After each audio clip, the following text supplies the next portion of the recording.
On sait aujourd'hui que notre réseau EDF est merdique. Ça, tout le monde le sait. Les syndicats se sont battus pour. Ça, c'est clair. Moi, pour moi, aujourd'hui, tous les peuples de la Guyane, dans chaque foyer, n'achetez plus de bougies. Arrêtez d'acheter des bougies. Voilà le résultat aujourd'hui de bougies. EDF, distribuez des LED de poche, je ne sais pas, mais faites quelque chose. Aujourd'hui, c'est nous, mais demain, ce sera une autre famille. Et ce sera pire que ça, je pense. Il y aura des décès. Il ne faut pas attendre qu'il y ait des décès avant de réagir à EDF. Faites quelque chose. Et les pompiers de Saint-Laurent, franchement, les gars, on ne vous remercie pas. On ne vous donne pas la force. Vous arrivez, il y a des maisons qui brûlent, vous arrivez, vous n'avez pas d'eau. Votre citerne, il n'y a pas d'eau dans votre citerne.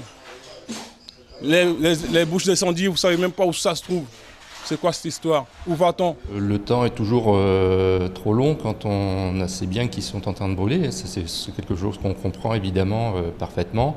Ensuite, le secteur de la Charbonnière était également victime de coupures d'électricité. Donc je pense qu'il y a eu une petite baisse de pression au niveau du réseau liée à cette coupure d'électricité qui a pu diminuer les quantités d'eau disponibles. Mais là, ce n'est pas du ressort des sapeurs-pompiers, c'est vraiment le cas fortuit lié à la coupure d'électricité. Néanmoins, les pompiers ont été dépêchés sur place très rapidement.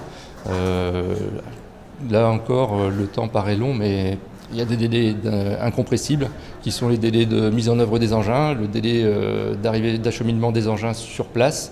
Ensuite, la première reconnaissance où on doit absolument déterminer s'il y a des victimes, des gens à secourir, des gens à mettre en sécurité, et ensuite déterminer les premières priorités. Et c'est là uniquement qu'on peut commencer à projeter de l'eau. On ne peut pas arriver en sachant déjà tout ce qui se passe et en projetant de l'eau au bon endroit, à bon escient, sans avoir fait une bonne reconnaissance. Et c'est ce qui a été fait hier.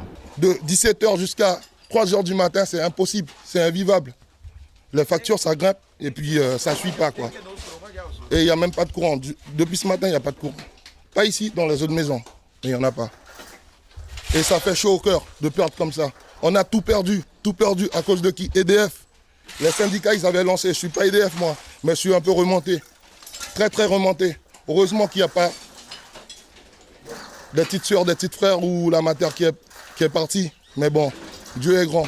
On est arrivé vers 2h du matin. Et c'était fini, quoi. Mais les pompiers, non, les gars. Il faut assurer.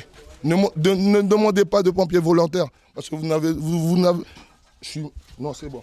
Je ne cesse de répéter ce que je dis depuis des années. Malheureusement, le minimum que nous avons, parce que nous avons un minimum qui ne correspond pas à ce dont nous avons besoin, ce minimum ne peut même pas être assuré correctement en termes de moyens de secours.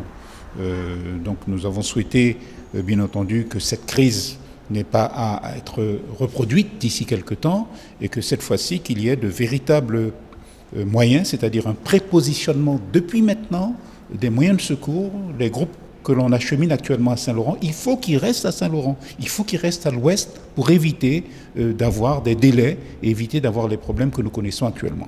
La panne fait partie malheureusement de la vie, de la technologie. Toute technique peut connaître à un moment donné la panne, notamment lorsqu'on est exposé à l'environnement externe.